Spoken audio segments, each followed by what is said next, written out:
అన్నమయ్య జిల్లా మదనపల్లె మార్కెట్ యార్డులో టమాటా ధరలు పతనమయ్యాయి. వేలంపాటకు నోచుకోకపోవడంతో ఖర్చులకు కూడా రావట్లేదని రైతులు ఆవేదన వ్యక్తం చేస్తున్నారు. ప్రభుత్వం సమస్యలు పరిష్కరించి కనీస గిట్టుబాటు ధర కల్పించాలని రైతులు కోరుతున్నారు. అనంతపురం జిల్లాలో ఎక్కువ దిగుబడి రావడంతో ఆ ప్రభావం ఇక్కడ పడిందని అధికారులు చెబుతున్నారు. గిట్టుబాటు ధర లేక మేమే డైలీ 50 రేట్లు 60 రేట్లు కోసుకొచ్చుకొని ఇక్కడ అమ్ముకుంటున్నాం. అది కూడా మేము కూలీలు పెడితే కూలీలు రాకుండా ఉంటే మేము మా ఇంట్లో వాళ్ళు పోయి కోసుకొచ్చుకొని మేము అమ్ముకుంటాను. మా కస్టమర్ వచ్చింది కానీ ఈరోజు మేము కష్టం కూడా రాలేదు. మేము చేతి నుంచి ఎగేస్తున్నాం.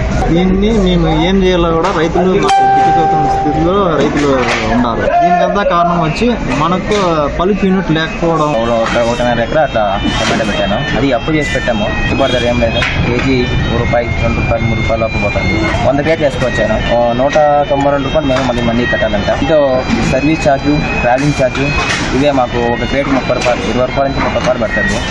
ఏం గిట్టుబాటు ధర లేదు. కూలీలు కూడా రావడం లేదు. అయినా అందుకని మా ఫ్యామిలీ వాళ్ళే కలిసి తీసుకుంటాము. ఇప్పుడు ప్రజెంట్ పెట్టిన పంటకి 3 lakhs పెట్టాం. 3 lakhsలో ఒక 2.5 lakh అప్పు చేస్తే పెట్టాం. ఒకటి ఎలా కట్టాలని మేము మాకేమైనా ప్రభుత్వం ఎంచుకుంటాం. ఏమన్నా రైతు ఒక రైతు ఆదుకోండి. ఒక ఫర్టిలైజర్ ఎరువులు కానీ ఏమన్నా కానీ మాకు సబ్సిడీ ఇచ్చి కొత్త ఒకటి ఇప్పుడు అన్ని రేట్లు ధరలు పెరిగినాయి. టమాటా మాత్రం ధరలు పెరిగినాయి. గత 2 రోజుల నుంచి టమాటా రేట్లు విపరీతంగా క్షీణించిపోయి నాణ్యత ప్రమాణంగా కొన్ని మచ్చలు ఉండటం వల్ల ₹5 నుంచి ₹7 తీసుకుంటున్నారు. మంచి నాణ్యత గల కాయలు ₹10, ₹12 వెళ్తా ఉంది. గత సంవత్సరంతో పోల్చుకుంటే ఎరైవల్స్ చాలా ఎక్కువగా వచ్చినాయి. గత సంవత్సరం ఇదే నెలలో ఈ రోజుకి 465 మెట్రిక్ టన్స్ వచ్చి ఈ రోజుకి 1280 అంటే 3 రెట్లు ఎక్కువ వచ్చింది. అదే క్రమంలో అనంతపురం జిల్లా టాప్తాడు ప్రైవేట్ మండీలో ₹3,000 మెట్రిక్ టన్స్ గత సంవత్సరం వస్తే ఈ సంవత్సరం 3,500 మెట్రిక్ టన్స్ వచ్చింది. అంటే 500 వ్యత్యాసంతో అనంతపురం జిల్లాలో వచ్చిన అక్కడ ఉన్న పంట సాగు ఎరైవల్స్ బాగానే వచ్చింది. కానీ అన్నమయ్య జిల్లాలో ఎక్కువగా ట్రిబుల్ రావడం వల్ల మనకి